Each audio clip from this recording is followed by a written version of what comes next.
All right, so let's dive right in. Today we're looking at something that's super important for UPSC aspirants, Yeah. the Smart Cities mission in India. Right. And anyone prepping for the UPSC knows urban development is like a really key issue, and this mission is right at the heart of it. Yeah, absolutely. So to really get into the details, we've got some excerpts from a Parliamentary Standing Committee report. Okay. It's like a checkup, for the whole Smart Cities project. Yeah, that's a good way to put it. This report, it really gets into the nitty-gritty, the progress of the mission, the challenges they're facing, and even like recommendations for what needs to change. So yeah, as a UPSC aspirant, you really got to know this stuff. Absolutely. And it's not just about, memorizing facts for the prelims either. Right. It's about understanding the Smart Cities mission. Yeah. Like getting into the nuts and bolts of urban planning, governance, and how technology fits into the whole picture. Absolutely. And that's like gold for your mains answers. Couldn't agree more.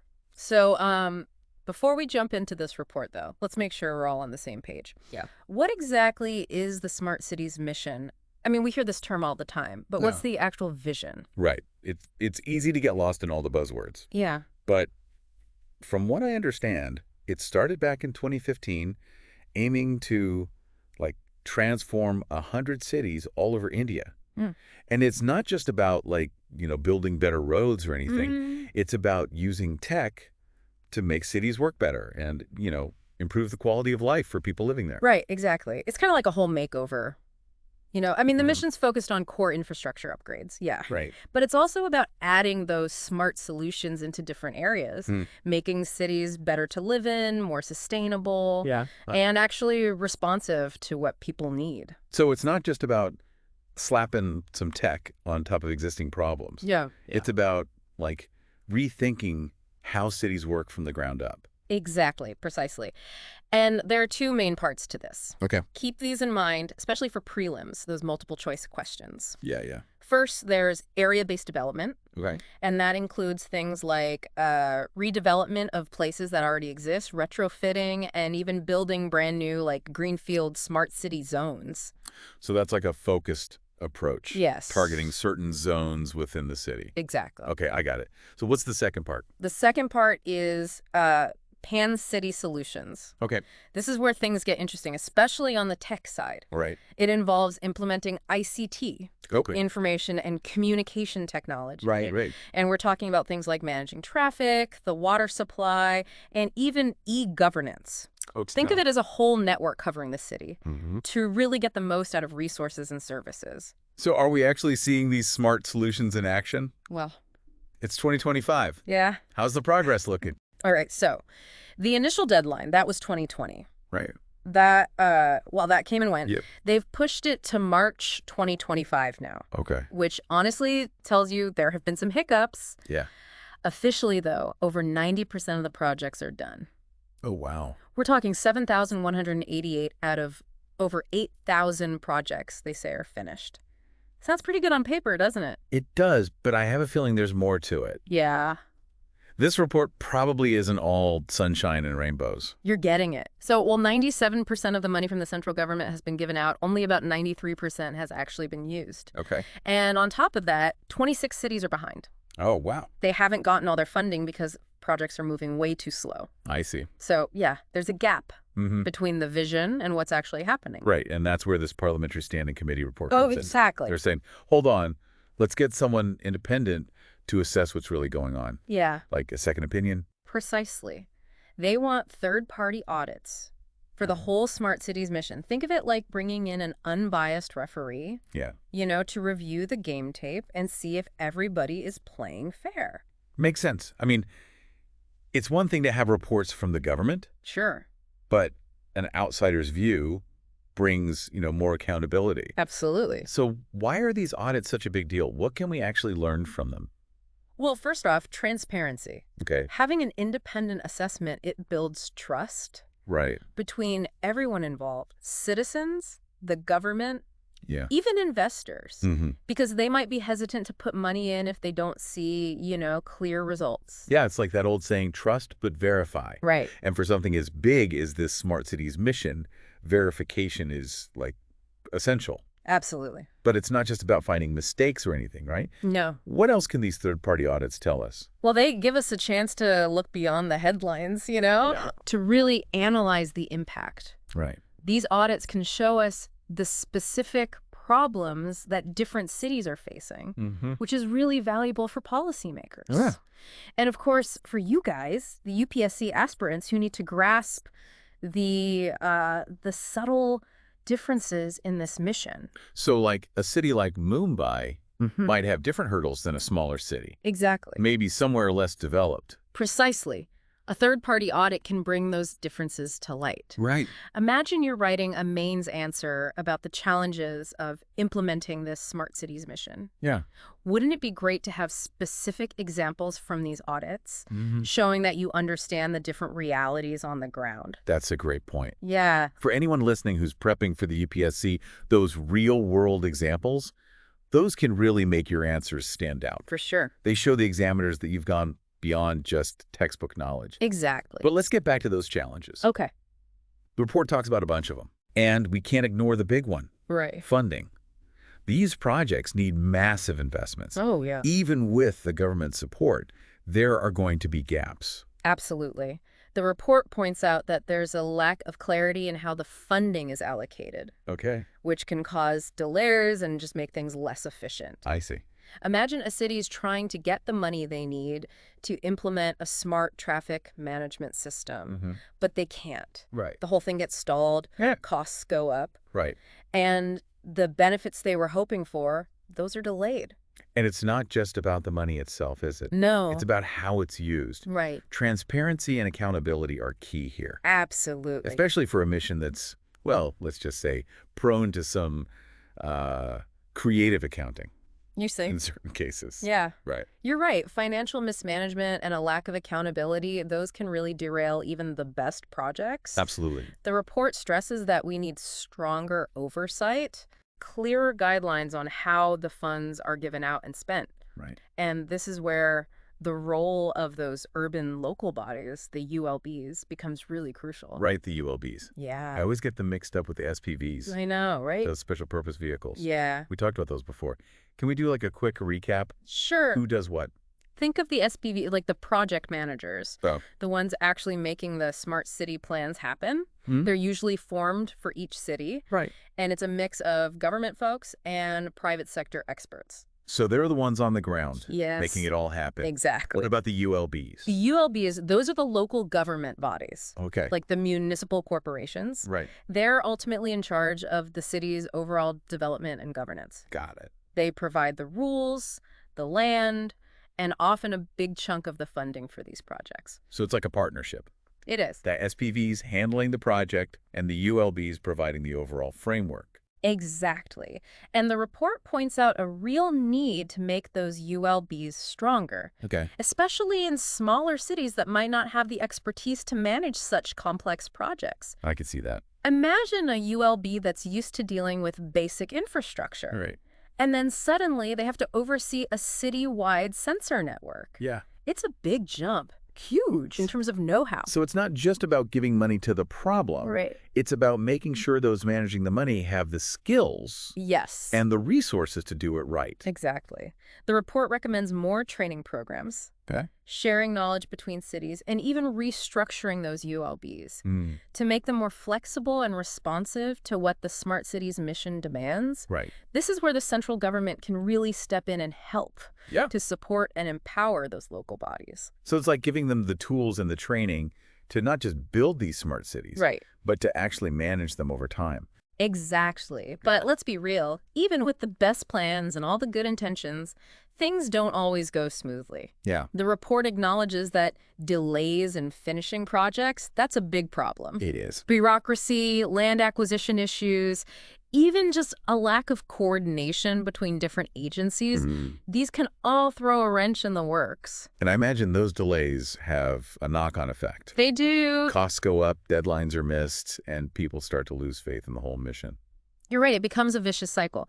The report really emphasizes that we need streamlined processes, clearer lines of authority for making decisions, Right. maybe even dedicated project management teams with the expertise to navigate all this complexity. I see. It's about creating an environment where projects can actually move forward efficiently Yeah. and deliver those benefits that were promised. So it's not just about the big picture, the vision. Right. It's about the practical stuff. Yes. Making sure things get done. Absolutely. And we can't forget another big concern with all this technology. Right. Data security. Yeah, you're right. The smart cities mission relies heavily on data. It does. From sensors tracking traffic to feedback from citizens through apps. It's a goldmine of information It is. that can be used to improve services and make cities work better. But it could also be a problem, right? It could. When it comes to privacy and security. Absolutely. If that data falls into the wrong hands, it could be misused in ways we haven't even thought of. You're bringing up a really important point. Think about it. Yeah. A citywide network of sensors. Mm-hmm. Collecting data on everything. Right. Your commute, your energy use. Exactly. It raises some serious questions It does. about who has access to that data, how it's being used, and how it's protected from cyber attacks or breaches. All important questions. And this isn't just some theoretical tech problem. No, It affects people in the real world. it does. If people don't trust that their data is being handled responsibly, they're less likely to buy into these smart city initiatives. Exactly. The report stresses the need for strong cybersecurity, clear rules about data collection and use, Yeah. maybe even public awareness campaigns Right. to address people's concerns. So transparency is key. It is. People need to know how their data is being used Right. and feel confident that it's protected. Absolutely. But even with those safeguards, there's another big question. Yeah. Sustainability. Well, It's great to have all this cool tech, it is. but what happens when the excitement fades Right. and the money runs out? That's the big question, isn't it? It is. A truly smart city, it's not just about fancy gadgets and apps. Yeah. It's about creating a system that's resilient, Yeah. environmentally responsible, Mm-hmm. built to last. So it's not just about building the city of the future. No. It's about making sure that city has a future. That takes a different way of thinking, doesn't it? Absolutely. The report pushes for a more holistic approach to sustainability. Okay. Think about it. Smart city projects, they can't just exist on their own. Right. They need to align with broader goals, Yeah. like reducing carbon emissions, conserving water, and making transportation more sustainable. So we're talking about energy-efficient buildings. Yeah. Smart traffic systems that reduce congestion. Maybe even encouraging people to use public transport or bikes. Exactly. And it's not just about the tech itself. Right. It's about changing how people behave, Yeah. creating a culture of sustainability. Right. Imagine a smart city that uses data to make waste collection more efficient, Okay. but also has programs to encourage people to recycle and compost at home. Mm-hmm. It's about combining technology with community involvement. That makes sense. Mm. It's about creating a system where technology and people work together to build a more sustainable future. And for our UPSC folks listening, this connection between smart cities and sustainability is crucial, right? Absolutely. This Yeah. is where you can show that you understand the big picture. Right. Imagine you're asked to write an essay on the role of technology in achieving India's sustainable development goals. Mm-hmm. The Smart Cities mission is a perfect example. Right. You talk about how smart grids can help with renewable energy, Yeah, or how sensor networks can monitor pollution exactly. and help cities make better decisions about environmental regulations. You can make those connections between things that seem unrelated, Yeah. show the examiners that you're thinking critically, Right. and making those links between technology, urban development, and sustainability. So for anyone prepping for the UPSC who's feeling a bit overwhelmed by all this, remember, it's about connecting the dots. It is. Think about how the Smart Cities mission intersects with other big issues, Yeah. like climate change, social equity, and economic development. Right. It's not just about memorizing names and technical details. Right. It's about understanding the underlying principles, the challenges, and the potential solutions. And those are the skills that will not only help you do well on the UPSC exam, Right. but also become a more informed and engaged citizen, Absolutely. ready to tackle the complex challenges of the 21st century. For sure. You know, it strikes me that this Smart Cities mission, it's kind of like a balancing act. It is. We're talking about using tech, but not letting it take over everything. Yeah. Ambitious goals, for sure, but also making sure it all works in the real world. Absolutely. It's easy to get caught up in all the smart stuff. It is. But at the end of the day, we want cities that are good to live in. Yeah. Sustainable, fair for everyone. Right. And that needs a change in how we think. Not just from the people making policies, but all of us. Speaking of changing how we think, Yeah. let's bring it back to our UPSC aspirants. What are some key takeaways they should remember when they're studying this topic for the exam? Well, the first thing is, the UPSC doesn't want you to just repeat facts. Right. They want to see you think critically. Yeah. So when you're looking at the Smart Cities mission, don't just memorize bullet points. Ask yourself the hard questions. What are they assuming? Yeah. Are the goals realistic? Right. What could go wrong? So it's about going deeper.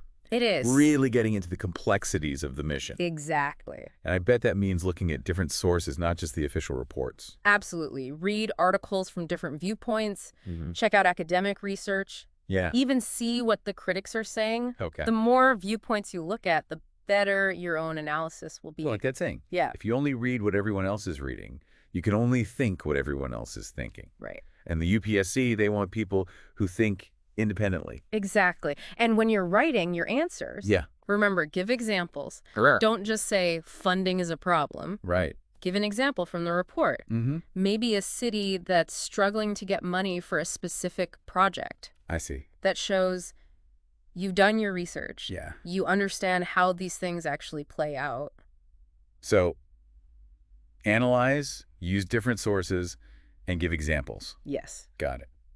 Any other tips for our UPSC folks? Practice. The more you write essays and answer practice questions, the more confident you'll get, especially when you're under pressure. And remember, it's not just about knowledge. Yeah. It's about managing your time and how you present your answers. Practice makes perfect. Right. We're as close as we can get. Yeah. But before we finish, I want to touch on something we've been talking about all along. Okay. The human side of the Smart Cities mission. That's important. It's easy to focus on the tech and data. It is. But we can't forget that cities are about people. Absolutely. These smart solutions, they're supposed to make lives better, create a fairer and more sustainable environment for everyone. Yeah. But as we've talked about, there are risks too. There are. Displacement, privacy issues, maybe even making existing inequalities worse. Exactly.